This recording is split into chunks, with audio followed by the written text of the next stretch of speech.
Hoje vamos falar sobre o grande trono branco que diz a Bíblia. E qual é o texto mais triste da Bíblia? No livro de Apocalipse, capítulo 20, versículo 11 e 14 diz: E vi um grande trono branco e o que estava sentado sobre ele, de cuja presença fugia a terra e o céu, e não se achou lugar para eles. E vi os mortos, grandes e pequenos, que estavam diante de Deus. E abriram-se os livros, e abriu-se outro livro, que é o da vida. E os mortos foram julgados pelas coisas que estavam escritas nos livros, segundo as suas obras. E deu o mar os mortos que nele havia. E a morte e o inferno deram os mortos que neles haviam, e foram julgados, cada um segundo as suas obras. E a morte e o inferno foram lançados no lago de fogo. Esta é a segunda morte. O grande trono branco é a imagem descrita em Apocalipse, capítulo 20, versículo 11. Simboliza o lugar onde todos os mortos serão responsabilizados por suas vidas. O termo trono branco conota santidade e santidade divina, enquanto o termo grande enfatiza a escala e a importância deste julgamento. É um trono que simboliza a grande majestade e o poder de Deus. Este é o trono do Rei dos Reis e do Senhor dos Senhores. Sim, é sim, absolutamente o final. Não, é não, absolutamente final. E não há rotação no trono. Uma segunda chance. Como nos diz em Apocalipse, capítulo 20, versículo 12. Esta expressão aplica-se a todos os que morreram, independente da sua posição social, riqueza ou influência na vida terrena. Os pequenos e os grandes simbolizam a universalidade do julgamento final, mostrando que todas as pessoas serão julgadas diante do trono de Deus. Significa estar diante de Deus para o julgamento.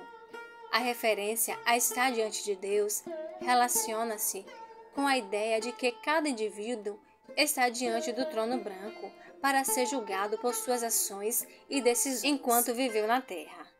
Este conceito também é expresso em 2 Coríntios, capítulo 5, versículo 10, onde Paulo fala sobre todos os que estão diante do tribunal de Cristo e serão recompensados de acordo com suas obras.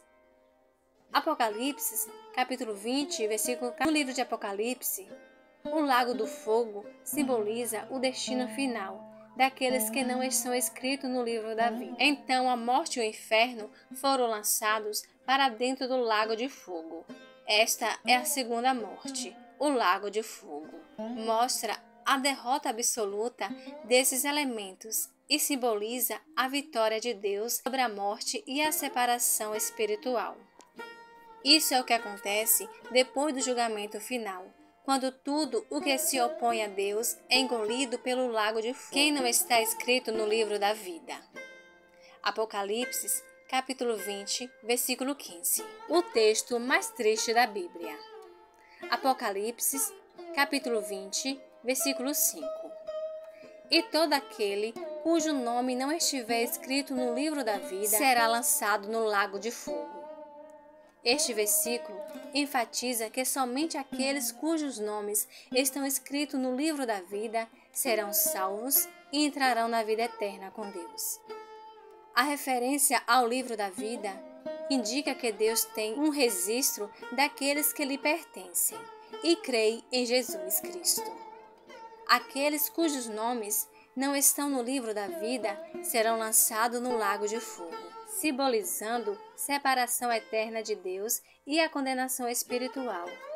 Este conceito é reforçado ainda mais em Apocalipse, capítulo 3, versículo 5, onde afirma que aqueles que venceram serão escritos no livro da vida.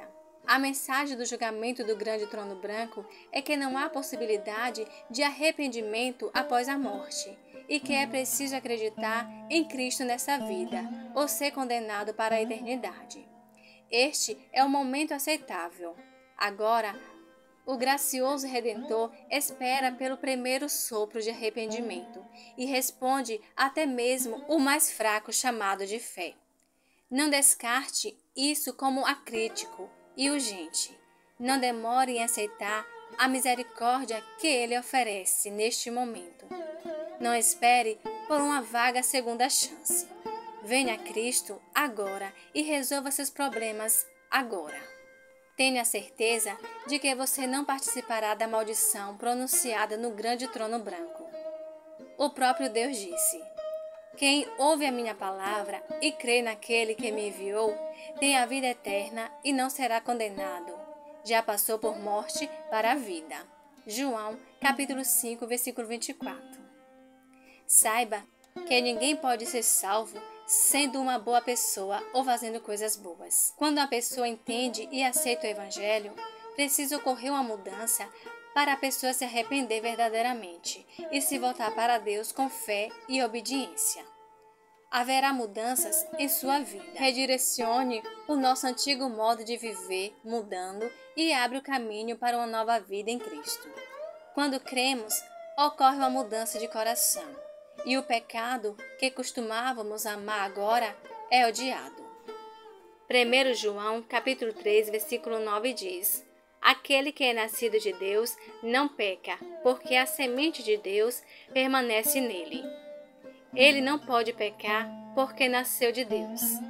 Lembre-se de que a salvação só está disponível em Jesus e que dependemos exclusivamente de Deus para a provisão, segurança e salvação. Essa foi a mensagem de Deus para hoje.